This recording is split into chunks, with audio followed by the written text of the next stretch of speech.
अभियुक्त जनक राका पाखु जाइथिले एवं राका को बंधुक हस्तांतर करथिले। से दुई जन गोटे जिम जाउथिले, परस्पर जेतबे देखा होउथिले टिके धमक चमक होउथला, सेति पई से मोबाइल टी सीजर हेची, जबत हेची, से वीडियो टी मध्ये जबत हेची।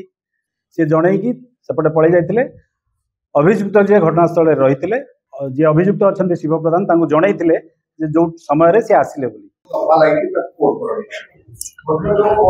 देखंतु सरकंतरार सुधांशु खुंटिया ओरफ रवि तांकर हत्याकांड रे आमे आगरु 4 जण आसामी को गिरफ्त करी कोर्ट चालान करिथिलु। मुख्य अभियुक्त जे घटनास्थल रे थिले, फायरिंग करथिले, तांका नाम शिवा अलियास सदाशिव प्रधान, से फेरार थिले। तांकु आज हमर खंडगिरी पुलिस टीम हंसपाल बालियंता रास्तारू गिरफ्त करिछि। आज से कोर्ट चालान हेबे। शिवा पखरुडे मोबाइल रे वीडियो मिलिछि 3 मास आगु प्रैक्टिस करथला बारे बाली बस्ता पर सुधांशु मुंडो सेटा को जा आपण सुनिचंती ता सत्य। से मोबाइल टी सीजर हेची, जबत हेची, से वीडियो टी मध्ये जबत हेची। से आगरु 6 मास आगरु जेमती आपण को आगरु हमें जणैथिलु, यह एक सुपरिकल्पित हत्याकांड थिला, षडयंत्र थिला। एमाने समस्ते मिसी षडयंत्र करथिले। से बंधुकटी आनी निज घरे प्रैक्टिस करथिला एवं तांका भाई मध्ये एटा को शूटिंग करथिले। से वीडियो टी जबत करिछु, ताकू एविडेंस आधार रे कोर्ट रे हमें पेश करिउ। ब्लूप्रिंट कोन पाए हत्याकांड रो केवल जागावाडी ना कोन आपण को आगरु मध्ये कहिछु, जागावाडी पाए हत्याकांड थिला। गोटे जो जगार से रोते से जगह को लेकिन भितर डिस्प्यूट गत 6 वर्ष धरी लगी रही। कोर्ट रे मध्य केस पास थिला। दुई ये अभियुक्त जे मुख्य अभियुक्त एवं जे जहाँकर हत्या होता से दुई जन गोटे जिम जाउथिले, परस्पर जेतबे देखा होउथिले टिके धमक चमक होउथला। सेति पई हत्याकारी जे से रागी करिथिला एवं सुजोग देखि से माने तांकर निज षडयंत्र अनुसार हत्या करथिले।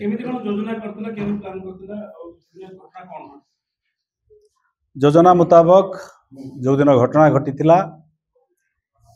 से दिन तांकर जने सांग जे राका से अभियुक्त जे जहाँकर हत्या होता डिसीज सी जिते घर बाहर जेहेतु से राका एम्स रे चाकरी करती एवं जे डिसीज सी एम्स रे चाकरी करती घर बाहरला बेले ये आगे आगे आसते एवं जे अभियुक्त अच्छा शिव प्रधान तांको जणैथिले जे जो समय रे से आसिले बोली। से जणैकी सेपटे पळै जाइथिले। अभियुक्त जे घटनास्थल रे रहिथिले, आगरु बंधुक प्रक्योर करथिले एवं से जगह रे डिसीज पहुंचिया क्षणी तांको ऊपर गुली चालना करथिले। हाँ, बंधुक आमे तांको पचरा उचरा करूछु। वर्तमान आ टिके अधिक पचरा उचरा कले जणा पड़िबो से काटू बंधुक आनी छै। घटना घटी सारला परे अभियुक्त जनक राका पाखु जाइथिले एवं राका को बंधुक हस्तांतर करथिले। राका ताकु नै कि आउ जने अभियुक्त जांको हम आगु फॉरवर्ड करथिलु, तांका ना कान्हा तांको पाखरे बंधुकटी दाखल दैथिले। समुदाय 5 जन, वर्तमान समुदाय 5 जन एवं समस्त अभियुक्त गिरफ है। वर्तमान समस्त अभियुक्त गिरफ है। से विभिन्न जगह रे जहाँ वर्तमान आम जानिया पाइलु से विभिन्न जगह बुलूला।